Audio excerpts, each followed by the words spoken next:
بسم الله الرحمن الرحيم الحمد لله رب العالمين والصلاة والسلام على أشرف المرسلين وعلى آله وصحبه أجمعين أما بعد فيا أيها الناس أوصيكم عباد الله وإياي بتقوى الله أعوذ بالله من الشيطان الرجيم بسم الله الرحمن الرحيم ولذكر الله أكبر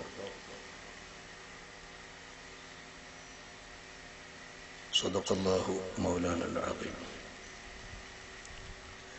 قال رسول الله صلى الله عليه وسلم ألا أنبئكم بخير أعمالكم وأزكاها عند مليككم وأرفعها في درجاتكم وخير لكم من إنفاق الذهب والورق وخير لكم من أن تلقوا عدوكم فتضربوا أعناقه قالوا بلى قال ذكر الله أو كما قال رسول الله صلى الله عليه وسلم ആദരണീയരായ തങ്ങളവറുകളെ, ബഹുമാന്യരായ അബ്ദുൽ ജബ്ബാർ ഉസ്താദ് അവറുകളെ, ഈ പരിപാടി നിയന്ത്രിക്കുന്ന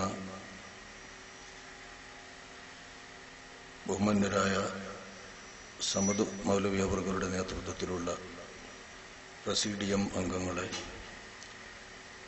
സ്റ്റേജിലും സദസ്സിലുമുള്ള സയ്യിദുമാരെ, ഉലമാക്കളെ, മുതഅല്ലിം സുഹൃത്തുക്കളെ, സഹോദരന്മാരെ, കാരണവന്മാരെ,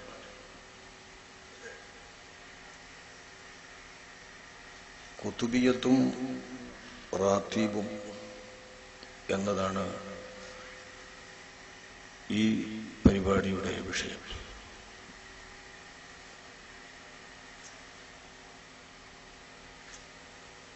നിരവധി ദശകങ്ങളായി, ഏതാണ്ട് 1-2 നൂറ്റാണ്ടുകളിൽ ഇപ്പുറമായി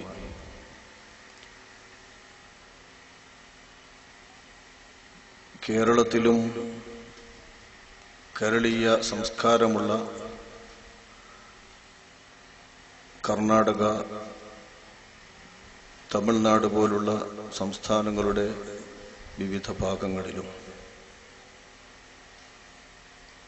പതിവായി നടന്നുവരുന്ന ഒരു പുണ്യകർമ്മമാണ് കുതുബിയത്ത്. വിവിധ ശൈഖുമാരുടെ പേരിലുള്ള റാത്തീബുകളും കാലങ്ങളായി നമ്മുടെ നാടുകളിൽ നടന്നു വരുന്നുണ്ട്. കേരളത്തിൽ പഴയ കാലത്തെ പോലെ റാത്തീബുകളുടെ പ്രചാരണവും നിരന്തരമായ നടത്തിപ്പും ഇക്കാലത്ത് ജീവിതത്തിന് വന്ന തിരക്കുകൾ കാരണം ഇല്ലാതായിട്ടുണ്ടാകാം. അതേസമയം കർണാടകയിൽ ഈ ഭാഗങ്ങളിൽ ഒരുപക്ഷെ റബീഉൽ അവ്വലിൽ നടക്കുന്ന നബിദിനാഘോഷങ്ങളിലപ്പുറം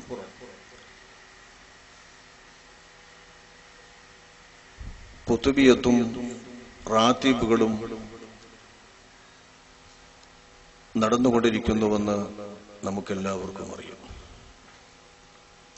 ഉലമാക്കളും സയ്യിദുമാരും ആത്മീയ നേതാക്കളും നിരാക്ഷേപം, നിർലോഭം പങ്കെടുത്തുകൊണ്ടാണ് ഇത്തരം പരിപാടികൾ, ഇത്തരം ദിക്റുകൾ നടന്നുകൊണ്ടിരിക്കുന്നതെന്നതുകൊണ്ട് വിശ്വാസികൾ ഇതൊരു പുണ്യകർമ്മമായി, നല്ല കർമ്മമായി, പ്രതിഫലം ലഭിക്കുന്ന കാര്യമായി തന്നെയാണ് മനസ്സിലാക്കി വരുന്നത്. ഇക്കാലം അത്രയും പള്ളികൾ കേന്ദ്രീകരിച്ചും മഹല്ല് ജമാഅത്തുകൾ കേന്ദ്രീകരിച്ചും നടന്നുവരുന്ന റാത്തീബ് പരിപാടികളും കുതുബിയത്ത് പരിപാടികളുമെല്ലാം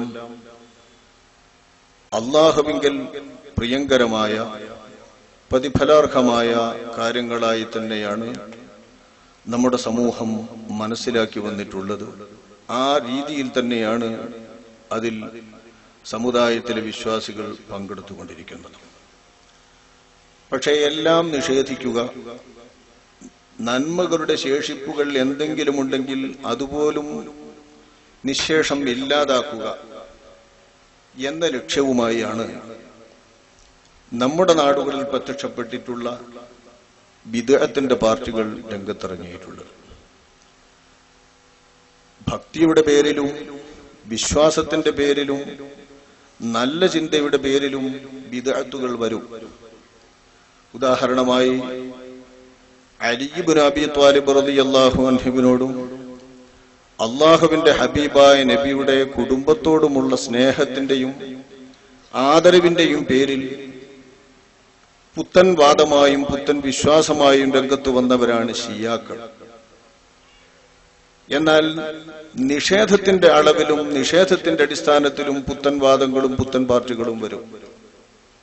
എല്ലാം നിഷേധിക്കുക, ബുദ്ധിക്ക് ഉൾക്കൊള്ളാൻ കഴിയാത്തതെല്ലാം നിരാകരിക്കുക, മനസ്സിനിണങ്ങുന്നുണ്ടോ, സാധാരണമായി നമ്മുടെ പരിചയത്തിൽ നടന്നു വരുന്നുണ്ടോ അതുമാത്രം വിശ്വസിക്കുക, അങ്ങനെ മനസ്സിന് ബോധ്യപ്പെടാത്തതെല്ലാം തള്ളിപ്പറയുക. ഇതാണ് നിഷേധം. ഈ നിഷേധത്തിന്റെ രീതിയിൽ വരുന്ന ബിദ്അത്തുകളും സമൂഹത്തിൽ കാലാകാലങ്ങളിൽ ഉണ്ടായിട്ടുണ്ട്. നമ്മുടെ നാടുകളിൽ പ്രത്യക്ഷപ്പെട്ട വഹാബിസം ഈ നിഷേധത്തിന്റെ ബിദ്അത്തുമായാണ് വന്നേടം മുതൽ ഇന്നുവരെ പ്രവർത്തിച്ചുകൊണ്ടിരിക്കുന്നത് എന്ന് നമുക്ക് ബോധ്യമാണ്.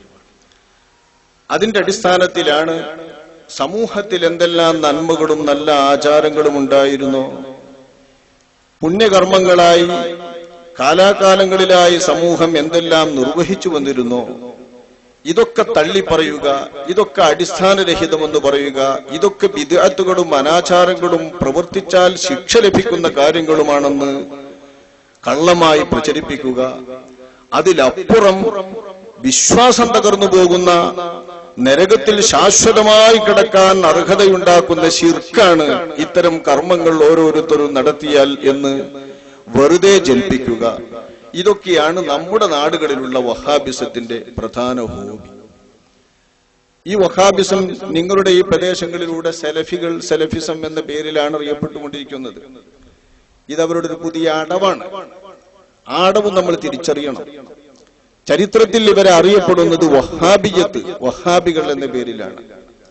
വഹാബികൾ എന്ന പേരിൽ കിതാബുകളിൽ അവരെ കുറിച്ച് പരാമർശമുണ്ട്. പിശാച് കീഴടക്കിയിരിക്കുന്ന വിഭാഗമാണ് അവരെന്നും, സ്വയം പിഴച്ചവരും ഇതരരെ പിഴപ്പിക്കുന്നവരുമാണ് അവരെന്നും, പിശാചിന്റെ ദുർബോധനങ്ങൾക്ക് വശംവദരായാണ് അവർ പ്രവർത്തിച്ചുകൊണ്ടിരിക്കുന്നതെന്നും, ഉലൈക ഹിസ്ബുശ് ശൈത്വാൻ, പിശാചിന്റെ സേനയാണ് അവരെന്നും നമ്മുടെ മഹത്തുക്കളായ ഇമാമുകൾ വഹാബികൾ എന്ന പേര് പറഞ്ഞുകൊണ്ട് ഇവരെ കുറിച്ച് താക്കീത് ചെയ്യുകയും ഇവരെ കുറിച്ച് വിവരിക്കുകയും ചെയ്തിട്ടുണ്ട്. നമ്മൾ അവലംബ ഗ്രന്ഥങ്ങളായി മനസ്സിലാക്കുന്ന ഗ്രന്ഥങ്ങളിലൊക്കെ, തഫ്സീറിന്റെ ഗ്രന്ഥങ്ങളിലും ഫിഖ്ഹിന്റെ ഗ്രന്ഥങ്ങളിലും അടിസ്ഥാന ഗ്രന്ഥങ്ങളിലുമൊക്കെ ഈ മഹത്തുക്കളുടെ പരാമർശങ്ങൾ കാണാം. ഇതിൽ നിന്ന് ഒളിച്ചോടുവാൻ വേണ്ടിയുള്ള ഒരു തന്ത്രമാണ് നമ്മുടെ കിതാബുകളിൽ വഹാബികൾ എന്ന് പരിചയപ്പെടുത്തിയിട്ടുള്ള ആ പേര് സ്വീകരിക്കാതെ അവർ ഒരു പുതിയ പേരിൽ വരുന്നതും വഹാബികൾ സെലഫികൾ എന്ന പേരിൽ അവതരിക്കുന്നതും എന്ന് നമ്മുടെ ഈ നാട്ടിലുള്ള ആളുകൾ പ്രത്യേകം തിരിച്ചറിയേണ്ടതുണ്ട്. ആ സെലഫികൾ എന്ന് ഇവിടെ സ്വയം പരിചയപ്പെടുത്തുന്ന, എന്നാൽ സെലഫികൾ എന്ന പേരും വേണമെങ്കിൽ അവർക്ക് നമുക്ക് അംഗീകരിച്ചു കൊടുക്കാം. ഞാൻ ഇതിനു മുൻപ് ഒരു പ്രസംഗത്തിൽ ഒരു പ്രത്യേകം സൂചിപ്പിച്ചിരുന്നു. ഫിർഔൻ എന്ന ലോകത്തറിയപ്പെട്ട ഏറ്റവും വലിയ തമ്പുരാനാണ് ഞാനെന്ന് ലോകത്താരും അങ്ങനെ വാദിച്ചതായി ഖുർആൻ ഉദ്ധരിക്കുന്നില്ല, ചരിത്രവും ഉദ്ധരിക്കുന്നില്ല. അന റബ്ബുക്കുമുൽ അഅ്ല, നിങ്ങളുടെ ഏറ്റവും വലിയ റബ്ബ് ഞാനാകുന്നു എന്ന് ഒരു മനുഷ്യൻ, സാധാരണഗതിയിൽ ഉമ്മക്ക് പിറന്ന ഒരു മനുഷ്യൻ, മനുഷ്യന്റെ ദൗർബല്യങ്ങൾ ഉണ്ടായിരുന്ന ഒരു മനുഷ്യൻ. ഇപ്പൊ കണ്ടില്ല നിങ്ങള്, ഒരു ദൈവം അന്തരിച്ചിരിക്കുന്നല്ലോ. ഈ ദൈവം അന്തരിച്ചതുപോലെ സാധാരണ അന്തരിച്ചു പോയ മനുഷ്യൻ, സാധാരണ മനുഷ്യന്മാരെ പോലെ മതമൂത്ര വിസർജനങ്ങൾ ഉണ്ടായിരുന്ന ഒരു മനുഷ്യൻ. ഈ ഒരു മനുഷ്യൻ അന റബ്ബുക്കുമുൽ അഅ്ല, ഞാനാണ് നിങ്ങളുടെ ഏറ്റവും വലിയ യജമാനനും നിങ്ങളുടെ സർട്ടാവും പരിപാലകനും എന്ന് പറഞ്ഞ അഹങ്കാരിയും ധിക്കാരിയുമായ ആ ആളെ, ആരാണെന്ന് പരിചയപ്പെടാൻ ഒരിക്കലും ഇങ്ങനെ ഒരാളുണ്ടാകില്ല എന്ന് സംശയിക്കാനും അങ്ങനെ പ്രചരിപ്പിക്കാനും വഴിയുണ്ടെന്ന് കണ്ടതുകൊണ്ട് തന്നെയായിരിക്കാം മറ്റൊരു ധിക്കാരിക്കും നൽകാത്ത ഒരു പ്രത്യേകമായ നിലപാട് അയാളുടെ കാര്യത്തിൽ അല്ലാഹു തആല സ്വീകരിച്ചത്. എന്തെന്നാൽ ഇയാളുടെ ബോഡി, അയാളുടെ ശരീരം തന്നെ അല്ലാഹു തആല സൂക്ഷിക്കും, നശിക്കാതെ സൂക്ഷിക്കുന്നു. ആ നശിക്കാതെ സൂക്ഷിക്കുന്ന അയാളുടെ ജോഡി ഒന്നും നൽകണ്ട. മമ്മി സൂക്ഷിക്കാൻ വേണ്ടിയിട്ട് ഉപയോഗിക്കുന്ന ഒരു ഉപകരണവും ഇല്ലെങ്കിലും ഈ മമ്മി നിർബന്ധമായും നിലകൊള്ളുമെന്ന കാര്യത്തിൽ സംശയമില്ല. അത് അള്ളാഹു പറഞ്ഞതാണ്. അള്ളാഹു അതിനെ കാത്തു സൂക്ഷിക്കുമെന്ന്. ആ കാത്തു സൂക്ഷിക്കുമെന്ന് പറയുന്ന സമയത്ത് വരാൻ പോകുന്ന പിന്തലമുറക്ക് സലഫായിട്ട് എന്ന് ഫിർഔനെ കുറിച്ച് അള്ളാഹു തആല പറഞ്ഞിട്ടുണ്ട്. ആ ഫിർഔനെ കുറിച്ച് അല്ലാഹു തആല സലഫ് എന്ന് പറഞ്ഞ ആ സലഫിലേക്ക് ചേർത്തതാണ് ഈ സലഫികൾ എന്ന് പറയുന്നുണ്ടെങ്കിൽ ധിക്കാരികളായ നിഷേധികളായ ആളുകൾ എന്ന അർത്ഥത്തിൽ സലഫികൾ എന്ന് വേണമെങ്കിൽ ഇവർക്ക് പറയാം. യഥാർത്ഥത്തിൽ ഇവർ സ്വഹാബത്തും താബികളും എന്ന് പറയുന്ന അർത്ഥത്തിൽ സലഫികളല്ല. അങ്ങനെ നമ്മൾ വിളിക്കുകയും ചെയ്യരുത്. വഹാബികൾ എന്ന പേര് ഇല്ലാതാക്കാൻ അവർ പരിശ്രമിക്കുന്നതിന് നമ്മൾ നിന്നുകൊടുക്കുകയും വരുത്. നമ്മൾ വഹാബികൾ തന്നെ അവരെ പരിചയപ്പെടുത്തിക്കൊണ്ടിരിക്കണം. നമ്മുടെ പ്രസംഗങ്ങളിൽ അത് ഉപയോഗപ്പെടുത്തിക്കൊണ്ടിരിക്കും വേണം. ഈ വഹാബികൾ ഇവിടെ പറഞ്ഞു വരുന്നത് അത്രയും നന്മകൾ ഇല്ലാതാക്കുക, സദാചാരങ്ങൾ ഇല്ലാതാക്കുക. ഇതൊക്കെ ശിർക്കാണ്, ബിദ്അത്താണ്, ഇതൊക്കെ വേണ്ടാത്തതാണ് എന്ന് പറയുന്ന സമയത്ത് ചിലപ്പം പറയൂ അതിനേക്കാൾ നല്ലത് ഖുർആൻ ഓതല്ലേ, അതിനേക്കാൾ നല്ലത് ലാ ഇലാഹ ഇല്ലല്ലാഹ് എന്ന് ചൊല്ലല്ലേ, അതിനേക്കാൾ നല്ലത് റസൂലുള്ളാഹിന്റെ മേൽ സ്വലാത്ത് ചൊല്ലല്ലേ എന്നൊക്കെ. അതൊക്കെ ഇതില്ലാതാക്കാനുള്ള അടവുകൾ മാത്രമാണ്. ഇതില്ലാതായതിന് പകരം ആരെങ്കിലും ഒരാളിന് ലാ ഇലാഹ ഇല്ലല്ലാഹ് എന്ന് ചൊല്ലിയിരുന്നാൽ ഇവർ സമ്മതിക്കുമോ? അപ്പൊ പറയും അല്ലാഹും റസൂലും ഈ നേരത്തെ ഇത്ര വട്ടം ലാ ഇലാഹ ഇല്ലല്ലാഹ് ചൊല്ലിയിട്ടില്ല എന്ന് പറയും. അബൂബക്കർ സിദ്ദീഖ് എന്നവർ ചൊല്ലിയിട്ടില്ല, ഉമർ എന്നവർ ചൊല്ലിയിട്ടില്ല, അതുകൊണ്ട് ബിദ്അത്താണ്, അനാചാരമാണ് എന്ന് പറയും. ഖുർആൻ ഓതുക നോക്കുക, എന്നാലും പറയും ഖുർആൻ ഇങ്ങനെ ഈ സമയത്ത് ഓതാൻ അല്ലാഹു തആല കൽപ്പിച്ചിട്ടില്ല, റസൂൽ ഈ സമയത്ത് ഖുർആൻ ഓതിയിട്ടില്ല, ഈ സമയം റസൂലുള്ള കടന്നുറങ്ങിയെന്നു പറയും.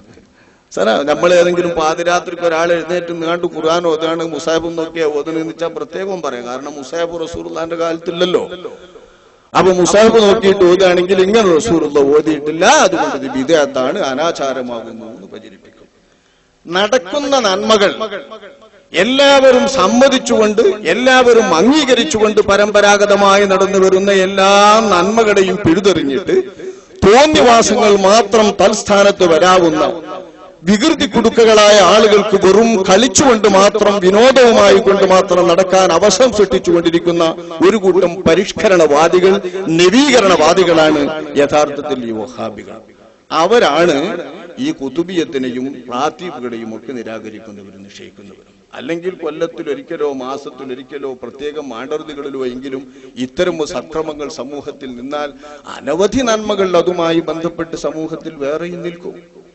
അറിയപ്പെട്ട എല്ലാവരും അംഗീകരിക്കുന്ന സുന്നത്തുകൾ, അന്നദാനം, പണ്ഡിതന്മാരും സാദാത്തുക്കളും രമിച്ചുകൂടുക, ഖുർആൻ പാരായണങ്ങൾ, ഇതിനുവേണ്ടി വരുന്ന തരത്തിലുള്ള അനേകം അംഗീകൃതമായ ദിക്റുകൾ, ഇതൊക്കെയും ഇല്ലാതാക്കാൻ വേണ്ടി ബിദ്അത്തുകൾക്ക് പുതിയ നിർവചനം ചമച്ച്, ശിർക്കിന് പുതിയ നിർവചനം ഉണ്ടാക്കി, പുതിയ തരത്തിൽ ആരോപണങ്ങൾ ഇങ്ങനെ ഓരോ ആചാരങ്ങളെ കുറിച്ചും നമ്മൾ നടത്തുന്ന ഏതു സക്രമങ്ങളെ കുറിച്ചും നടത്തി അവ ഇല്ലാതാക്കുക എന്നതാണ് ഇവരുടെ മിനിമം പരിപാടി. അതുകൊണ്ട് തന്നെ കുതുബിയത്തും റാത്തീബുമായി ബന്ധപ്പെട്ട ഒരു ചെറിയ അവബോധം പരമ്പരാഗതമായി നിലനിന്നു വരുന്ന നമ്മുടെ സമൂഹത്തിൽ അതേക്കുറിച്ചുണ്ടായിരുന്ന ഈ നിലപാടും ബോധവും ശരിയായിരുന്നോ, പ്രമാണബദ്ധമായിരുന്നോ, ഇസ്ലാമികമായിരുന്നോ എന്ന് അറിയുന്നതിന് വേണ്ടി മാത്രമുള്ള ഒരു ചെറിയ പരിശ്രമമാണ് ഈ വിഷയാവതരണത്തിലൂടെ ഉദ്ദേശിക്കുന്നത്. അല്ലാഹുവിന്റെ ദിക്റാണ് നമ്മൾ നടത്തിക്കൊണ്ടിരിക്കുന്ന കുതുബിയത്തും റാത്തീബുകളും എന്നാണ് ഈ വിഷയാവതരണത്തിന്റെ ചുരുക്കവശം. അല്ലാഹുവിന്റെ ദിക്ർ, അല്ലാഹുവിന്റെ ദിക്റാകുന്നു എങ്കിൽ പിന്നെ അല്ലാഹുവിന്റെ ദിക്റിന്റെ വലുപ്പവും മഹാത്മ്യവും പറയേണ്ട. എല്ലാ വെള്ളിയാഴ്ചയും മിൻബറിൽ നിന്ന് ഖതീബ് ഇറങ്ങുമ്പോൾ ദുആ കഴിഞ്ഞതിന് ശേഷം ഓതി വരുന്ന ആയത്താണ് ഞാൻ നിങ്ങളുടെ മുമ്പിൽ ഓതി വെച്ചത്. വലദിക്റുല്ലാഹി അക്ബർ, ഇത് പറയാതെ ഒരു ഖതീബും മിമ്പറിൽ നിന്ന് ഇറങ്ങാറില്ല. വലദിക്റുല്ലാഹി അക്ബർ, അല്ലാഹുവിന്റെ ദിക്റാണ് എന്തിനേക്കാളും വലുത്. ഏറ്റവും വലിയത് അല്ലാഹുവിന്റെ ദിക്റാകുന്നു എന്ന്. ഫദ്കുറൂനി അദ്കുറുക്കും വഷ്കുറൂലി വലാ തക്ഫുറൂ, നിങ്ങൾ എന്നെ ദിക്ർ ചെയ്യുക, എന്നെ നിങ്ങൾ ദിക്ർ ചെയ്യുന്നുണ്ടെങ്കിൽ ഞാൻ നിങ്ങളെയും ദിക്ർ ചെയ്യും. എനിക്ക് നന്ദി രേഖപ്പെടുത്തുക, അങ്ങനെ നന്ദിയുള്ളവരായിക്കൊണ്ടിരിക്കുക. എന്നോട് നന്ദി കേട് കാണിക്കരുത്, ദിക്റാണ് എനിക്കുള്ള നന്ദി എന്ന് അല്ലാഹു സുബ്ഹാനഹു വ തആല പറയുന്ന ആയത്തും എല്ലാവർക്കും അറിയും. അപ്പൊ അള്ളാഹുവിന്റെ ദിക്റാണെങ്കിൽ അക്കാര്യത്തിൽ പിന്നെ സംശയിക്കാനോ അത് പുണ്യാർഹമാകുന്നു പ്രതിഫലാർഹമാകുന്നു എന്ന കാര്യത്തിൽ എന്തെങ്കിലും തരത്തിലുള്ള വിഷമങ്ങൾ തോന്നാനോ ഇല്ലല്ലോ. അതുകൊണ്ട് അള്ളാഹുവിന്റെ ദിക്റാകുന്നു ഇത് എന്നാണ് നമ്മൾ പറഞ്ഞു വരുന്നത്. അള്ളാഹുവിന്റെ ദിക്റാണ് അഷ്റഫുൽ ഖൽഖ് സല്ലല്ലാഹു അലൈഹി വസല്ലമ തങ്ങളെ കുറിച്ച ദിക്ർ, നബിയെ പോലുള്ള മഹത്തുക്കളെ കുറിച്ച ദിക്ർ, മഹാത്മാക്കളെ കുറിച്ചുള്ള ദിക്ർ. ഈ കാര്യത്തിൽ ഖുർആൻ ഓതുന്ന ആളുകൾക്കും വിശുദ്ധ ഖുർആനിലെ ആയത്തുകൾ പരിശോധിക്കുന്ന ആളുകൾക്കും ഒരു സംശയവുമില്ല. വദ്കുർ ഫിൽ കിതാബി ഇദ്രീസ് എന്നിങ്ങനെ ഖുർആനിൽ അല്ലാഹു തആല വേദങ്ങളിലൂടെയായി നമ്മോട് പറയാനും അനുസ്മരിക്കാനും ഓർത്തുകൊണ്ടിരിക്കാനും എപ്പോഴും പറഞ്ഞുകൊണ്ടിരിക്കാനും നിർദ്ദേശിക്കപ്പെട്ടിരിക്കുന്നവരാണ് മഹത്തുക്കളായ അല്ലാഹു തആലാന്റെ അമ്പിയാക്കൾ. അമ്പിയാക്കളെ പോലെ തന്നെ ഔലിയാക്കളെയും വിശുദ്ധ ഖുർആൻ ഉദ്ധരിക്കുന്നുണ്ട്. വഇദ് ഖാല ലുഖ്മാനു ലിബ്നിഹി, ലുഖ്മാൻ എന്നവർ ഒരിക്കലും പ്രവാചകരായിട്ടല്ല നാം ഒക്കെ അംഗീകരിച്ചു വരുന്നത്. ബഹുഭൂരിപക്ഷം ഉലമാക്കളും ലുഖ്മാനെ പ്രവാചകരായി അംഗീകരിക്കുന്നില്ല, ആണെന്ന് പറഞ്ഞവരുമുണ്ട്. ഈ ലുഖ്മാനെയും അല്ലാഹു തആല അനുസ്മരിക്കുന്നു, നമ്മോട് അനുസ്മരിക്കാനും പറയാനും വേണ്ടി കൽപ്പിക്കുകയും ചെയ്യുന്നു. എങ്ങനെ? അല്ലാഹു സുബ്ഹാനഹു വ തആല വദ്കുർ ഫിൽ കിതാബി മറിയം, സ്ത്രീകളെ കുറിച്ച് ഓർക്കാനും പറയാനും വേണ്ടി അതാ ഈസാ നബി അലൈഹിസ്സലാമിന്റെ മാതാവ് മറിയം റളിയല്ലാഹു അൻഹ, അവരും പ്രവാചകയല്ലല്ലോ. പെണ്ണുങ്ങളാരും പ്രവാചകന്മാരായി വരില്ല എന്നാണ് നമ്മുടെ നിലപാട്. ബഹുഭൂരിപക്ഷം ഉലമാവും അത് സമർത്ഥിച്ചിട്ടുള്ളതുമാണ്. അതുകൊണ്ട് മറിയം റളിയല്ലാഹു അൻഹയെ കുറിച്ചുള്ള അനുസ്മരണം ഖുർആനിൽ ആവശ്യപ്പെടുന്നതും ആഹ്വാനം ചെയ്യുന്നതും മഹത്തുക്കളെയും ഔലിയാക്കളെയും ഔലിയാക്കളിൽ പെടുന്ന സ്ത്രീ പുരുഷ ഭേദമില്ലാത്ത എല്ലാ വ്യക്തിത്വങ്ങളെയും പറഞ്ഞുകൊണ്ടിരിക്കാനും ഓർത്തുകൊണ്ടിരിക്കാനുമാണ്. അക്കൂട്ടത്തിൽ മഹാനായ ഖുതുബുൽ അഖ്താബ് എന്ന് പറഞ്ഞാൽ തന്നെ എല്ലാവർക്കും മനസ്സിൽ ഓടിയെത്തുന്ന മഹാനാണ് ഷെയ്ഖ് മുഹ്യിദ്ദീൻ അബ്ദുൽ ഖാദിർ ജീലാനി ഖദ്ദസല്ലാഹു സിർറുൽ അസീസ് തങ്ങളവர்கள். ഖുതുബുൽ അഖ്താബ് എന്ന് പറഞ്ഞാൽ അവരാണ് നമ്മുടെയൊക്കെ മനസ്സിൽ ഓടിയെത്തുക. അള്ളാഹുവിങ്കിൽ ആ പദവിയിൽ മുന്തി നിൽക്കുന്നവരാരോ എന്ന കാര്യം നമ്മുടെ ചർച്ചാ വിഷയമല്ല, നമ്മളത് ചർച്ച ചെയ്യാനും വയ്യ. പക്ഷേ അഖ്താബുകൾ എന്ന പേരിൽ ഔലിയാക്കളിൽ ഓരോ കാലത്തും മുന്തി നിൽക്കുന്ന ആളുകൾക്കുള്ള പേര് മഹത്തുക്കളായ ഉലമാക്കൾ പറഞ്ഞു വരുന്ന ആ പേര് ലഭിച്ചവരിൽ ഏറ്റവും പ്രസിദ്ധി പെറ്റവരും ഔഹുൽ ആളം എന്ന് കേൾക്കുമ്പോഴേക്ക് തന്നെ നമ്മൾ മനസ്സിലോടിയെത്തുന്ന ഔഹ് എന്ന പേരിൽ ആളം ചേർത്തുകൊണ്ട് ഏറ്റവും മഹാനായ ഔഹ് എന്ന പേരിൽ അറിയപ്പെടുന്നവരും ബഹുമാനപ്പെട്ടവർ തന്നെ ഷെയ്ഖ് ജീലാനി തങ്ങളവർ. ഷെയ്ഖ് തങ്ങൾ എന്ന് നമ്മൾ പറഞ്ഞാൽ തന്നെ അവരറിയാം.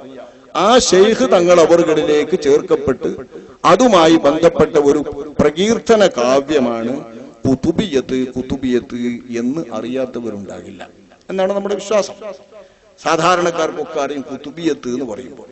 അതില്ലാതെ വന്ന ചില നാട്ടിലെ ആളുകൾക്ക് ചിലപ്പോൾ തിരിഞ്ഞല്ലെന്ന് വന്നേക്കാം. കുതുബിയത്ത് എന്ന് പറഞ്ഞാൽ കുതുബ് തങ്ങളിലേക്ക് ചേർക്കപ്പെട്ട കസീദ. അങ്ങനെ ഒരു കസീദ നമ്മുടെ നാടുകളിലുണ്ട്. ആരാണിത് ഉണ്ടാക്കിയത്, ആരാണിത് നടത്തി വരുന്നത്, ആരിലൂടെയാണ് ഇത് വന്നത് എന്ന് മനസ്സിലാക്കുന്നതാണ്.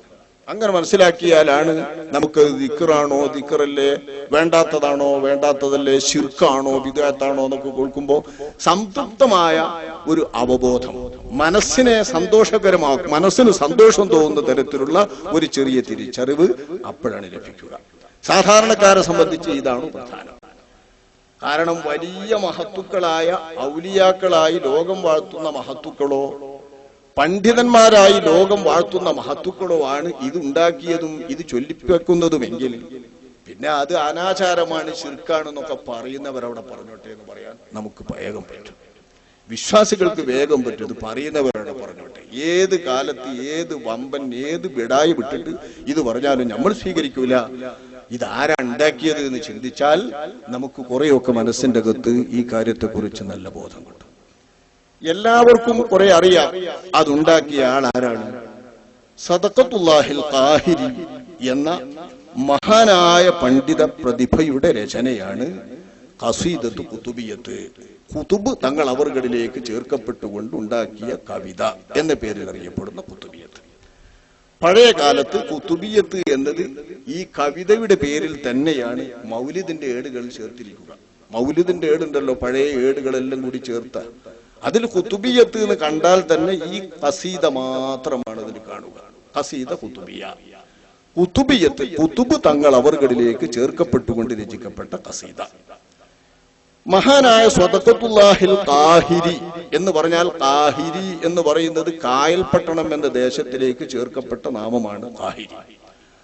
അല്ലാഹു തആലാന്റെ ഔലിയക്കളായ മഹത്തുക്കൾ നിരവധി വരികയും താമസിക്കുകയും അന്ത്യവിശ്രമം കൊള്ളുകയും ചെയ്യുന്ന ഒരു കേന്ദ്രമാണ് കായൽപട്ടണം എന്ന് പറയുന്ന തമിഴ്നാട്ടിലെ പ്രദേശം. അതിന് ഖാഹിറ എന്ന പേരാണ് അന്നത്തെ കാലത്ത് പണ്ഡിതന്മാർ നൽകിയിട്ടുള്ളത്. അതിലേക്ക് ചേർത്താണ് ഖാഹിരി എന്ന് ഇവരൊക്കെ അറിയുന്നത്. വലിയ മഹത്തുക്കൾ. മഹാനായ സദഖത്തുല്ലാഹിൽ ഖാഹിരി എന്നവർ തന്നെ സുലൈമാനുൽ ഖാഹിരി എന്ന ഒരു വലിയ ആരിഫായ വലിയന്റെ മകനാണ്. ഒരു മഹാനായ വലി സുലൈമാനുൽ ഖാഹിരി. ഖാഹിരി എന്ന് പറയുമ്പോൾ ഈ കായൽപട്ടണവും കായൽപട്ടണത്തിന്റെ പരിസര പ്രദേശങ്ങളും അറബ് നാടുകളിൽ നിന്ന്, പ്രത്യേകിച്ചും യമനിൽ നിന്ന് ഉലമാക്കളും ഔലിയാക്കളും നമ്മുടെ ദേശങ്ങളിലേക്ക് കടന്നു വരികയും അങ്ങനെ കടന്നു വരുമ്പോൾ അവർ ഇറങ്ങി താമസിക്കുകയും അവർ കേന്ദ്രമാക്കുകയും ചെയ്ത സ്ഥലമാണ് കായൽപട്ടണവും പരിസര പ്രദേശങ്ങളും. നമുക്കറിയാം, നമ്മുടെ മലബാറിലും കേരളത്തിലും കേരളത്തോട് ബന്ധപ്പെട്ട് കർണാടകയിലുമൊക്കെ ഏറ്റവും അധികം മതത്തിന്റെ പേരിൽ നമ്മുടെ ആചാര്യരായി വാഴ്ത്തപ്പെടുന്നവർ മഖ്ദൂം തങ്ങളവർകളാണ്. സൈനുദ്ദീൻ മഖ്ദൂം റളിയല്ലാഹു അൻഹു തങ്ങൾ. സൈനുദ്ദീൻ മഖ്ദൂം എന്ന പേരിൽ പലരും ആ പേരിൽ തന്നെ അറിയപ്പെട്ടവരുണ്ട്. മഖ്ദൂം എന്നതാണെങ്കിലോ പല പേരിലുള്ളവർക്കും നൽകുന്ന സ്ഥാനപ്പേരുമാണ്.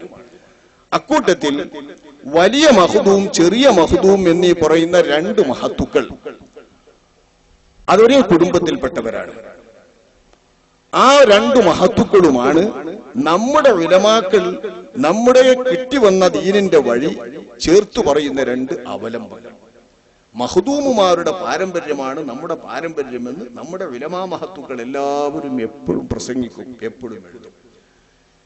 എനിക്കറിയാം, നിങ്ങൾക്കും ഓർമ്മയുണ്ടാകും, ബഹുമാനപ്പെട്ട മൗലാന ഇ.കെ. അബൂബക്കർ മുസ്ലിയാർ അവറുകൾ എപ്പോൾ അഹ്ലുസുന്നത്ത് വൽ ജമാഅത്തിനെ സംബന്ധിച്ച് പ്രസംഗിച്ചാലും, അഹ്ലുസുന്നത്ത് വൽ ജമാഅത്തിനെ സംബന്ധിച്ച് പറയുമ്പോഴൊക്കെ അദ്ദേഹം പറയുക മഖ്ദൂമുകളുടെ പാരമ്പര്യം മഖ്ദൂമുകളിൽ നിന്ന് ലഭിച്ചത് എന്നാണ്. ഏതു കാലത്തെ അദ്ദേഹത്തിന്റെ പ്രസംഗത്തിലും മഖ്ദൂമുകളുടെ പാരമ്പര്യം പറയാതിരിക്കാറില്ല. ഇപ്പൊ വരുന്ന ചിലർക്കാണ് ഈ മഖ്ദൂമുമാരൊക്കെ സംസാരത്തിൽ നിന്ന് പോയതും മഖ്ദൂമുമാര് ചരിത്രത്തിൽ നിന്ന് ഇല്ലാതാക്കുകയും ചെയ്യുന്ന ചില ശ്രമം നമ്മുടെ നാട്ടിൽ വരുമ്പോഴാണ് വേറെ നമ്മൾ കേൾക്കാത്ത കുറെ ഹോജാക്കളൊക്കെ പ്രസംഗത്തിലും പറച്ചിലും ഒക്കെ സംസാരിച്ചു വരുന്നത്. ഉത്തരേന്ത്യയിലെ കുറെ ആളുകളെ പേരിപ്പോ പറയുന്നത് കേൾക്കുക. നമ്മുടെ നാട്ടിലെ പഴയ കാരണവന്മാർക്കൊന്നും അതറിയില്ല. മഖ്ദൂമുകൾ എന്ന് പറഞ്ഞാൽ അറിയാത്തവരാരും ഇല്ലതാണ്.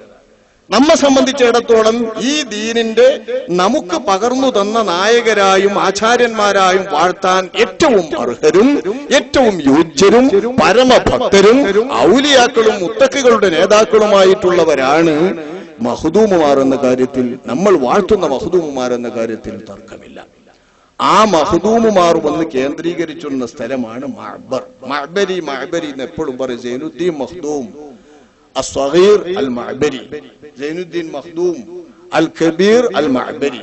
ഈ മഅ്ബർ എന്ന് പറയുന്ന സ്ഥലം കായൽപട്ടണത്തിന്റെ പരിസരത്തുള്ള ഒരു ദേശമാണ്. ആ ദേശത്തിലേക്കാണ് ഇവർ വന്നത്.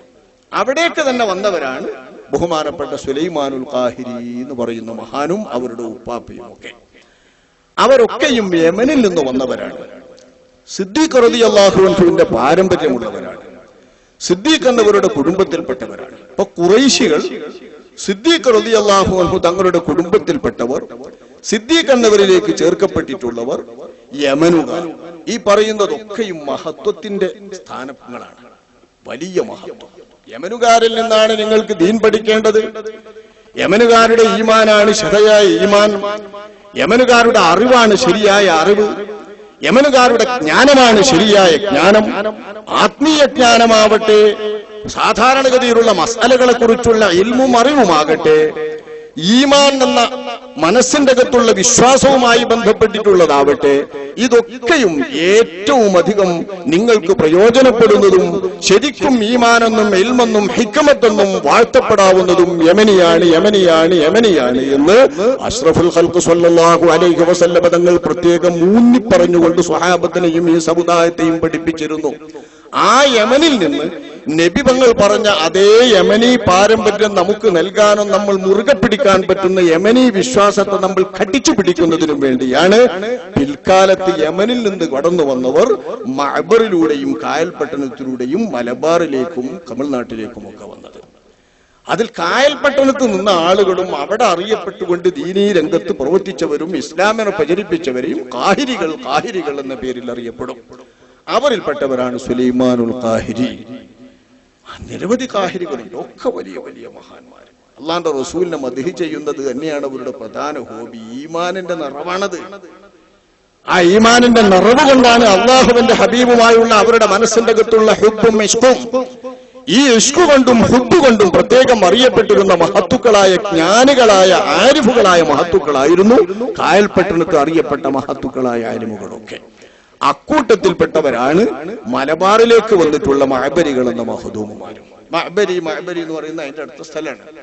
ഈ സുലൈമാനുൽ ഖാഹിരി എന്നവർക്ക് ഹിജ്റ 1040 കായൽപട്ടണത്ത് ജനിച്ചിട്ടുള്ളവരാണ് സദഖത്തുല്ലാഹിൽ ഖാഹിരി. എങ്ങു നിന്നോ കേട്ടുകൊണ്ടുവന്നിട്ട് ചരിത്രമല്ല, തമിഴൻ ഭാഷയിലും തമിഴൻ നിലയിലും തന്നെ അവരുടെ പിതാക്കളെയും അവരുടെ കുടുംബങ്ങളെയും ഒക്കെ പേരറിയാം. ആ വിധത്തിൽ അറിയപ്പെട്ടവരാണ് ബഹുമാനപ്പെട്ട സദഖത്തുല്ലാഹിൽ ഖാഹിരി തങ്ങൾ. ഹിജ്റ 1040 അവർ ജനിച്ചത് എന്ന് പറയുമ്പോ ഹിജ്റ 1000 ആ പശ്ചാത്തലത്തിലാണ് നമ്മുടെ സൈനുദ്ദീൻ മഖ്ദൂം എന്ന ഫതുഹുൽ മുഈനിന്റെ രചയിതാവ് സ്വഗീർ രണ്ടാമൻ മഖ്ദൂം എന്നവർ ജീവിച്ചിരുന്നത്.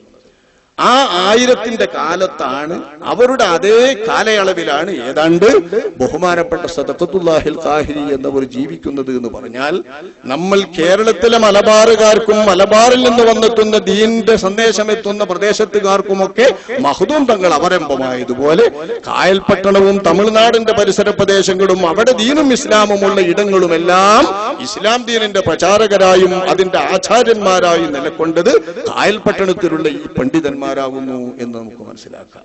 നമുക്കിപ്പോ മഖ്ദൂം തങ്ങൾ തന്നതാന്ന് പറഞ്ഞാൽ പിന്നെ അതിലൊരു സംശയമല്ലല്ലോ. ഫതുഹുൽ മുഈനിൽ നിന്ന് കിട്ടിയതാ, മഖ്ദൂം തങ്ങൾ പറഞ്ഞതാണെന്ന് പറഞ്ഞാല് വിശ്വാസികൾക്ക് സംശയമില്ല. നിഷേധികൾക്ക് എത്ര പറഞ്ഞാലും സംശയം ഉണ്ടാവും. ഖുർആൻ എന്നാ പറഞ്ഞാൽ തന്നെ ഒരു സ്വീകരിക്കില്ല. കാരണം ഖുർആനിലുണ്ടോ എന്നേക്കാരം പിന്നെ ചോദിക്കാൻ. എന്നാ പിന്നെ അവർ അംഗീകരിക്കുന്ന പണ്ഡിതന്മാർ പറഞ്ഞാലേ അംഗീകരിക്കുള്ളൂ എന്നുള്ളൂട്ടാ പിന്നെ വാശിയെത്ത. അപ്പൊ അതുകൊണ്ടൊന്നും കാര്യമില്ല. നമുക്ക് ബോധ്യപ്പെടുന്ന ചരിത്രം മനസ്സിലാക്കിയിട്ട് പഠിക്കട്ടെ. ഹിജ്റ 1040 ജനിച്ചിട്ടുള്ള മഹാൻ, സ്വന്തം പിതാവ് സുലൈമാനുൽ ഖാഹിരി, അദ്ദേഹം കീളക്കരയാണ് സദഖത്തുല്ലാഹിൽ ഖാഹിരി അവരുടെ മഖ്ബറ.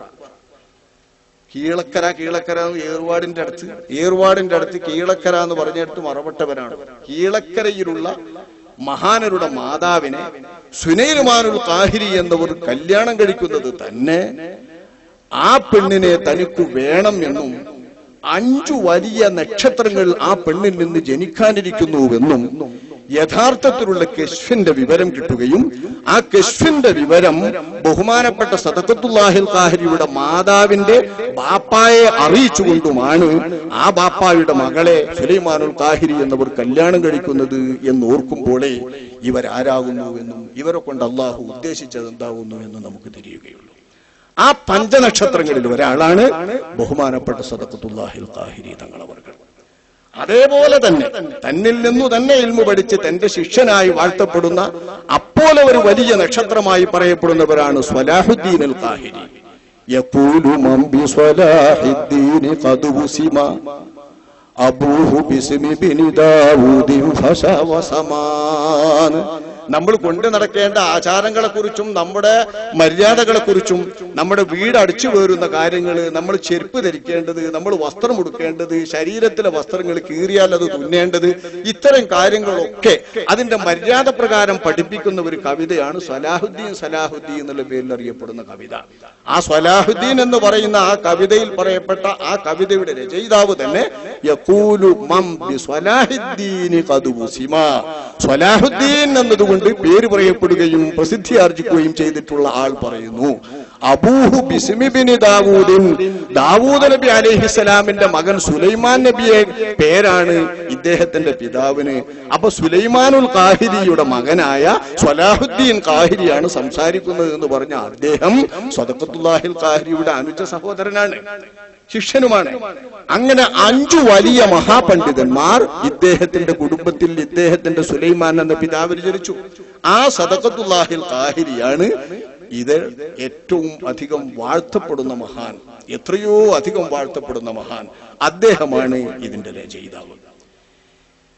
ചിന്നനൈന ലബ്ബൈ ആലിം സാഹിബ്, ഇതാണ് അദ്ദേഹത്തിന്റെ പ്രധാന ഗുരു. ചിന്നനൈന എന്ന് പറയുമ്പോൾ തന്നെ കേട്ടില്ല നിങ്ങൾ, ആ തമിഴ്നാട്ടിലെ ആളുകളെ പേരാണ് ചിന്നനൈന ആലി. അവരെ ഖബറൊക്കെ ഇപ്പോൾ അവിടെ ഉണ്ട്. കീഴക്കരയിലൊരു മഹാനാണ്. ആ ചിന്നനൈന ലബ്ബൈ ആലിം സാഹിബാണ് അദ്ദേഹത്തിന്റെ പ്രധാന ഗുരു.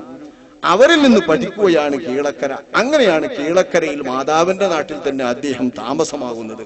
അവിടെ താമസിച്ചിട്ട് മക്കയിൽ വീണ്ടും 2 വർഷം പോയി മക്കയിലെ ആരിഫീങ്ങളും ഔലിയാക്കളുമായി ബന്ധപ്പെട്ട് മക്കയിൽ ജീവിക്കുകയും മദീനത്ത് ബന്ധപ്പെട്ടുകൊണ്ടിരിക്കുകയും ചെയ്ത ആ മഹത്വവും കൂടി നേടിയ ശേഷമാണ് മഹാനവറുകൾ ജനങ്ങളെ നയിക്കുന്ന വീഥിയിലേക്ക് കടന്നു വന്നതും ആത്മീയ രംഗത്തേക്കും ഇൽമിനെ പഠിപ്പിക്കുന്ന രംഗത്തേക്കും പ്രവേശിച്ചതും എന്നോർക്കണം. അങ്ങനെയുള്ളൊരു മഹാനാണ് ഇതിന്റെ കർത്താവ്. നിരവധി ഗ്രന്ഥങ്ങൾ അദ്ദേഹത്തിനുണ്ട്, വൈജ്ഞാനിക ഗ്രന്ഥങ്ങൾ തന്നെ. നമ്മുടെ ബൈലാവിക്ക് അദ്ദേഹത്തിനൊരു ഹാഷിയുണ്ട്, തഫ്സീറുൽ ബൈലാവിക്ക്. അതുപോലെ ഇമാം സുയൂത്തിയുടെ പ്രസിദ്ധമായ തഫ്സീർ ഗ്രന്ഥം അദ്ദുറുൽ മൻസൂർ, അതിന് ബഹുമാനപ്പെട്ടവർക്ക് ഒരു ഹാഷിയുണ്ട്. ഹാഷിയത്തു തിബ്ബുൽ അസ്റഖ് എന്ന പേരിൽ ഒരു ഹാഷിയുണ്ട്.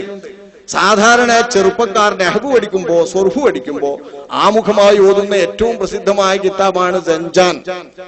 സഞ്ചാൻ എന്ന് പറയുമ്പോൾ തന്നെ സഞ്ചാൻ ഓതുമ്പോ തഞ്ചാറെടുക്കുക എന്നൊരു വെപ്പ് സാധാരണ മൂല്യന്മാർ ഓതാൻ പോകുന്ന കാലത്ത് പറയും. അങ്ങനെ തഞ്ചാറെടുക്കുന്ന കുട്ടികൾക്ക് ചൊറു പിടിക്കുന്ന കിതാബ് ആ സഞ്ചാൻ.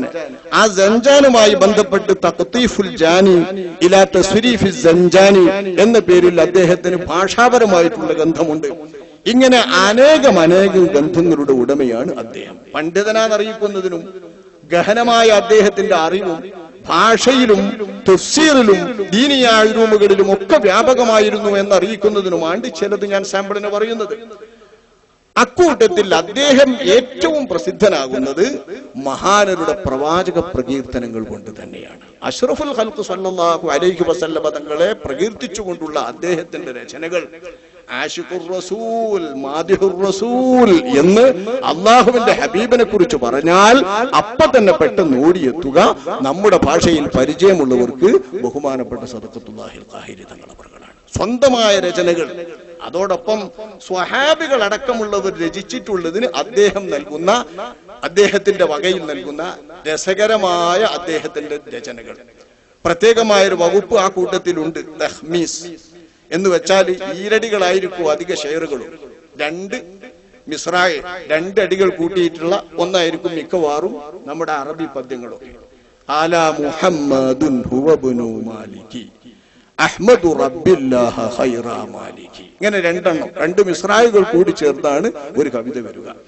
അങ്ങനെയുള്ള 2 എണ്ണത്തിന് ഇതുപോലത്തെ ഒരു 3 എണ്ണം കൂടി ചേർത്ത് കൊടുത്തുകൊണ്ട് 5 ആക്കുന്ന ഇടപാടാണ് തഹ്മീസ്. ഇതിന് അതിവലിയ കഴിവ് വേണം, ചെറുതുണ്ടായ പോലെ. സ്വന്തം ഒരു സ്വതന്ത്ര രചനയേക്കാൾ വലിയ കഴിവ് വേണം ഇങ്ങനെ ഒരാൾ തഹ്മീസ് ചെയ്യണമെങ്കിൽ എന്നാണ് നമ്മുടെ നിരീക്ഷണം. കാരണം 2 വരിയിൽ ഒരാൾ ഉണ്ടാക്കിയ രചനയെ അതേ ആശയങ്ങൾ ചോരാതെ അതേ രൂപത്തിലേക്കും അതേ കവിതയുടെ ശൈലിയിലേക്കും അതേ ശീലിലേക്കും അതേ ഒഴുക്കിലേക്കും തന്നെ ഒരാൾ കൊണ്ടുവരണമെങ്കിൽ കവിതാരചനാ രംഗത്ത് അദ്ദേഹത്തിന് വലിയ സിദ്ധി വേണം, വൈജ്ഞാനികമായും അദ്ദേഹത്തിന് വലിയ നിലപാട് വേണം. അങ്ങനെയുള്ളവർക്കേ കഴിയും. അദ്ദേഹം മഹാനായ അഷ്റഫുൽ ഖൽഖ് തങ്ങളുടെ പ്രകീർത്തനം തുടങ്ങുന്നത് ചരിത്രത്തിൽ നമ്മൾക്ക് ലഭ്യമായ വിവരങ്ങൾ വെച്ചാൽ ചില്ലി കവിതകൾ കൊണ്ട് സ്വഹാബികൾ പലപ്പോഴും അഷ്റഫുൽ ഖൽഖ് തങ്ങളെ പ്രകീർത്തിച്ചിട്ടുണ്ടെങ്കിലും ഒരു രചന കൊണ്ട് അല്ലാഹുവിന്റെ ഹബീബായ നബിയെ പ്രത്യേകമായി പ്രകീർത്തിച്ചിട്ടുള്ളത് കഅബ് ഇബ്നു സുഹൈർ റളിയല്ലാഹു അൻഹു തങ്ങളവർകളാണ്. സാഹിത്യം എന്ന ലെവലിൽ അറിയപ്പെട്ട ഒരു പ്രവാചക പ്രകീർത്തന കാവ്യം സ്വഹാബത്തിന്റെ കാലത്തുണ്ടെങ്കിൽ അത് കഅബ് ഇബ്നു സുഹൈർ എന്നവരുടെ കവിതയാണ്.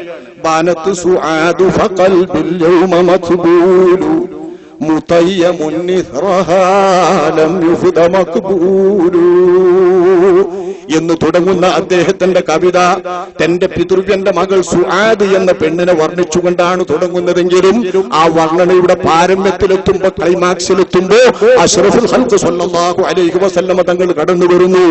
ഇന്നർ റസൂല ലസൈഫുൻ യുസ്തദാഉ ബിഹി മുഹന്നദുൻ മിൻ സുയൂഫില്ലാഹി മസ്ലൂലു എന്ന് അല്ലാഹുവിനെ കുറിച്ച് അല്ലാഹുവിന്റെ റസൂലിനെ കുറിച്ച് അദ്ദേഹം പ്രകീർത്തിച്ച കാവ്യം എത്ര ചർവണം ചെയ്യപ്പെട്ടതാണ്.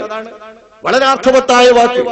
ഇന്ത്യയിൽ നിർമ്മിക്കപ്പെട്ട ഒരു വാള് എന്ന് അള്ളാഹുവിന്റെ ഹബീബിനെ കഅബ് ഇബ്നു സുഹൈർ അവിടെ കിടന്നുകൊണ്ട് പറയുമ്പോ, മദീനത്ത് വെച്ച് നബിയെ വർണ്ണിക്കുമ്പോ ഇന്ത്യയിൽ നിർമ്മിച്ചിട്ടുള്ള വാളുമായുള്ള അദ്ദേഹത്തിന്റെ പരിചയവും ആ വാളിന്റെ സ്വഭാവത്തെക്കുറിച്ചും മൂർച്ചയെക്കുറിച്ചും പ്രകാശത്തെക്കുറിച്ചുമുള്ള അദ്ദേഹത്തിന്റെ ഭാവനാവിലാസവും കവികൾക്കിടയിൽ ചർച്ചാ വിഷയമായിട്ടുണ്ട്.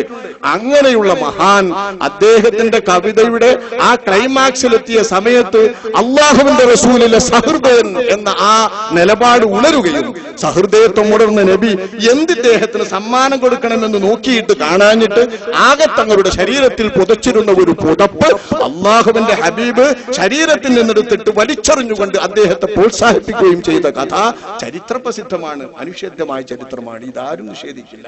വഹാബികളുടെ കേന്ദ്രത്തിലും അവർ ബാനത്ത് സുആദ് പഠിപ്പിക്കുമ്പോൾ കഅബ് ഇബ്നു സുഹൈറിനെ പഠിപ്പിക്കുമ്പോൾ ഈ ചരിത്രം പഠിപ്പിക്കാതിരിക്കാറില്ല. അവർ തന്നെ രചിച്ചിട്ടുള്ള ഗ്രന്ഥങ്ങളിലും ഈ ചരിത്രം വിവരിച്ചിട്ടുണ്ട്. അപ്പൊ ബാനത്ത് സുആദ് എന്ന ആ കവിത അള്ളാന്റെ റസൂലിനെ വർണ്ണിച്ച കവിത, റസൂലുള്ളാഹി പ്രോത്സാഹിപ്പിച്ച കവിത. അതിലെ സാഹിത്യ സമ്പുഷ്ടിയാണ്. അറബ് വംശത്തിൽ ഏറ്റവും വലിയ സാഹിത്യകാരനും സാഹിത്യ വിവരങ്ങൾ അറിയുന്നവനും ഞാനാണ്.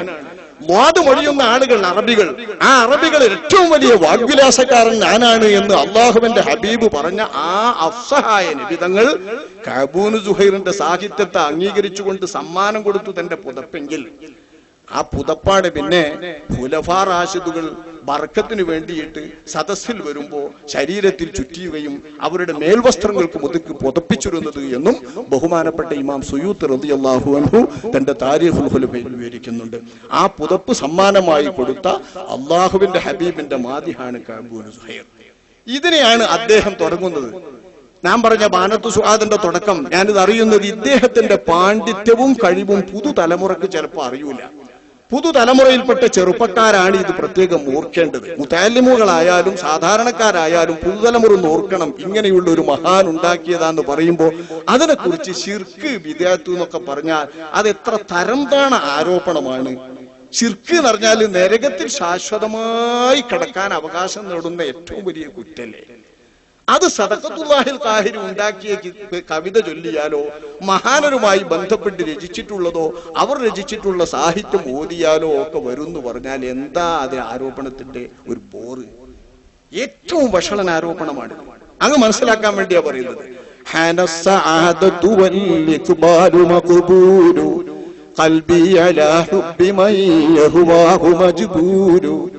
بين هواه بحبل الفوز محبول بانت سعاد فقلب اليوم مطبول متيم نثرها لم يهد مقبول. ഇങ്ങനെയാണ് പോവുകയാണ് ഈരടികൾ മുഴുക്കയും. ഈ രണ്ടടികൾക്ക് സമം 3 അടികൾ അതിന്റെ മുൻപ് വെച്ചു കൊടുത്തുകൊണ്ട് 5 വാക്യങ്ങളാക്കിയിട്ട് ഇദ്ദേഹത്തിന്റെ കവിതകളെ അതേ ആശയത്തോട് യോജിപ്പിച്ചു കൊണ്ടുവരാൻ വൈജ്ഞാനികമായുള്ള അദ്ദേഹത്തിന്റെ നിലവാരം എത്ര ഉയരണം, സാഹിത്യപരമായിട്ടുള്ള അദ്ദേഹത്തിന്റെ സിദ്ധി എത്ര വളരണം, ഭാവനാപരമായിട്ടുള്ള അദ്ദേഹത്തിന്റെ കഴിവുകൾ എത്ര ഉയരണം, ഇത് ചിന്തിക്കുമ്പോഴേ ഇത് ബോധ്യം വരുള്ളൂ. അങ്ങനെയുള്ള ആ മഹാൻ, ഞാൻ അതിന്റെ അർത്ഥം പറയല്ല, ഓരോന്നും ഇമാം ബൂസിരി രചിച്ചിട്ടുള്ള നമ്മുടെ സാധാരണ വാളുകളുടെ തലക്കലൊക്കെ ചൊല്ലി വരുന്ന ബുർദ എന്ന് നമ്മൾ വിളിക്കുന്ന കവിത, ആ ബുർദ, അതിനു മുൻപ് മഹാനക്ക് തഹ്മീസ്, അമിൻ തദക്കുരി ജീറാനിൻ ബിദി സലമി മസജ്ത ദംഅൻ ജറാമിൻ മുഖലതിൻ ബിദമി എന്നല്ലേ അതിന്റെ തുടക്കം. അദ്ദേഹം ഇതിന്റെ തഖ്മീസ് 3 വരി കൂട്ടിച്ചേർത്തുകൊണ്ട് നടത്തുന്നത് നോക്കൂ. യാ ബാഖിയല്ലിന വൽ അഹ്ബാബി ദാ അലമി വസാറ ശൗഖുക ബൈനൽ ഖൽഖി ദാ അലമി കുല്ലി വഇന്നക ഫീ അംനിൻ വഫീ സലമി അമിൻ തദക്കുരി ജീറാനിൻ ബിദി സലമി മസജ്ത ദംഅൻ ജറാമിൻ മുഖലതിൻ ബിദമി. എന്താ ക്ലിയർ? ഇതെല്ലാം എല്ലാ വരിയും ഇങ്ങനെ വരുമെന്ന് വിചാരിക്കണ്ട. എല്ലാ വരിയും ഇങ്ങനെ വരൂല. ബീസലമി എന്ന് പറയുന്ന വരിക്ക് അതേ രീതിയിൽ തന്നെ അതേ പദത്തിൽ അവസാനിക്കുന്ന മീമു കൊണ്ട് അതേ വാക്യത്തിൽ അലമ് അലമ് സലമ്. എന്താ രസം! ഈ രീതിയിലുള്ള വാക്യങ്ങൾ ഉപയോഗിച്ചുകൊണ്ട് വേണം ഇത് രചിക്കാൻ. അങ്ങനെയുള്ള തഹ്മീസുകൾ അദ്ദേഹവുമായി ബന്ധപ്പെട്ട് എത്രയോ കാണാം. വളരെ പ്രസിദ്ധമായ റസൂലുള്ളാഹി തങ്ങളുടെ പ്രകീർത്തന കാവ്യമാണ് അൽ വിത്രിയ. വിത്രിയ എന്ന കാവ്യം പണ്ടുകാലത്ത് ഞങ്ങളുടെ നാടുകളിലൊക്കെ തറാവീഹ് നമസ്കാരം കഴിഞ്ഞാൽ, പഴയ പള്ളികളിൽ തറാവീഹ് നിസ്കാരം കഴിഞ്ഞാൽ റസൂലുള്ളാഹിനെ പ്രകീർത്തിച്ചുകൊണ്ട് ചൊല്ലപ്പെടുന്ന നബി മദ്ഹിന്റെ കീർത്തന കാവ്യമാണ് പ്രകീർത്തന കാവ്യം. ഇതിലെന്താന്നല്ല, 1 അലിഫ് ഹംസ, 2ാമത്തത് ബാ, 3ാമത്തത് താ. ഇങ്ങനെ അലിഫ് ബാ താ സാ തുടങ്ങിയിട്ടുള്ള നമ്മുടെ അറബി അക്ഷരമാലയിലെ ഓരോ അക്ഷരങ്ങളെ കൊണ്ട് അവസാനിക്കുന്ന രീതിയിൽ അള്ളാന്റെ റസൂലിനെ വർണ്ണിച്ചിരിക്കുകയാണ്. ഇതിൽ അദ്ദേഹത്തെ 5 വരിയാക്കി തഹ്മീസ് ചെയ്തുകൊണ്ട് അദ്ദേഹം ഇതിനും ടിപ്പണി ഉണ്ടാക്കുന്നു. അത് എത്ര വേണം? 29 അക്ഷരങ്ങളല്ലേ? 29 അക്ഷരം അല്ലെങ്കിൽ 28 അക്ഷരം. ഈ 29 അക്ഷരം 28 അക്ഷരം എന്ന കണക്കിനാണ് ഇത് കൂട്ടുന്നത്. 29 അക്ഷരം എന്ന കണക്കിന് 29 അക്ഷരം. ലാമലിഫും കൂടി കൂട്ടിയാൽ, ലാലിഫ് എന്ന് പറയുന്ന അലിഫും കൂടി കൂട്ടിയാൽ 28 അക്ഷരം. ഈ 29 അക്ഷരം. ഈ 29 അക്ഷരത്തിനും ഇത്ര കവിത വേണം. 21 കവിതയാണ് അതിന്റെ രചയിതാവ് ഉണ്ടാക്കിയത്. രചയിതാവ് മഹാനാണ്. മുഹമ്മദ് ബിൻ അബീ ബക്കർ അൽ ബഗ്ദാദി എന്ന് പറയുന്ന ഒരു വലിയ മഹാനാണ് അൽ വിത്രിയ എന്ന പ്രവാചക പ്രകീർത്തന കാവ്യം ഉണ്ടാക്കിയത്. ആ ബഗ്ദാദി ഉണ്ടാക്കിയ കാവ്യത്തിലെ 21 വരികളുള്ള ബൈത്തുകളാണ് അദ്ദേഹം ഉണ്ടാക്കിയത്. മഹാൻ അതിലൊരു 8 എണ്ണം കൂട്ടി കൊടുത്തിട്ട് 29 ആക്കുന്നു. എന്താ രസം! 29 അക്ഷരങ്ങളല്ലേ അറബി അക്ഷരമാല. അപ്പൊ ഓരോ അക്ഷരത്തിനും 29 വരി ആയിക്കോട്ടെ. ഈ 29 വരിക്കും പിന്നെ 3 വരികൾ കൂട്ടിച്ചേർത്ത് കൊടുത്തുകൊണ്ട് തഹ്മീസ് ചെയ്യുന്നു. അതിന്റെ തുടക്കം അലിഫുമായിട്ട് ബന്ധപ്പെട്ട ഭാഗം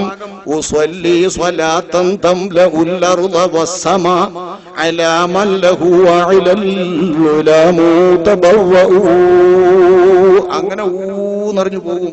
29 വരി.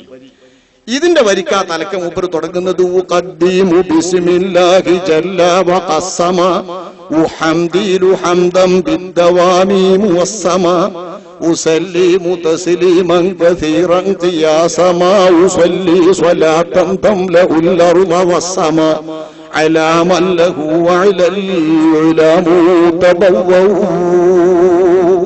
അഷ്റഫുൽ ഖൽഖ് സ്വല്ലല്ലാഹു അലൈഹി വസല്ലമ തങ്ങളെ പ്രകീർത്തിച്ചുകൊണ്ടുള്ളതാണ് ഈ കവിതയും. ആ പ്രകീർത്തനത്തിന്റെ കവിതക്കും അദ്ദേഹത്തിന് കാണാം തഹ്മീസ്. പരലോകവുമായി ബന്ധപ്പെട്ടുകൊണ്ട് പരലോകത്തെ കുറിച്ച് പറയുന്നത് ഹുറുൽ മആദി എന്ന ഒരു നല്ല കവിതയുണ്ട്. അതിനുമുണ്ട് അദ്ദേഹത്തിന് തഹ്മീസ്.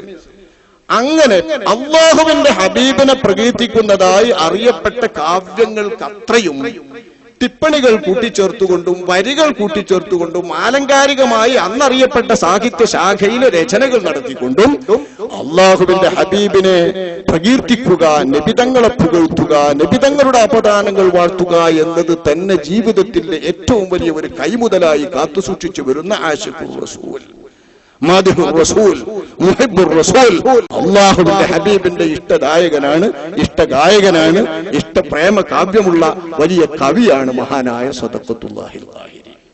അദ്ദേഹം ബഹുമാനപ്പെട്ട ഷെയ്ഖ് മുഹയ്യദ്ദീൻ ഷെയ്ഖ് തങ്ങൾ അവരുകളെ പ്രകീർത്തിച്ചുകൊണ്ട് എഴുതിയിട്ടുള്ള വരികളാണ് പിന്നെ കുതുബിയത്ത് എന്നുള്ള പേരിൽ അറിയപ്പെടുന്നത്. കുതുബിയത്ത് അതല്ല നമ്മളെ ചർച്ച. ഈ വരികൾ നമ്മൾ ഓരോന്നും എടുത്ത് ചർച്ച ചെയ്യേണ്ട. നമ്മളെ മുഹയ്യദ്ദീൻ മാലയിൽ പറഞ്ഞ കാര്യങ്ങൾക്ക് അപ്പുറം ഈ വരികളിൽ ഒന്നുമില്ല. മുഹയ്യദ്ദീൻ മാല എന്ന് നമ്മളിപ്പോൾ വിഷയം അവതരിപ്പിച്ചിട്ടുണ്ട്. മുഹയ്യദ്ദീൻ മാലയിലെ വരികൾ നമ്മൾ വിശദീകരിച്ചിട്ടുണ്ട്.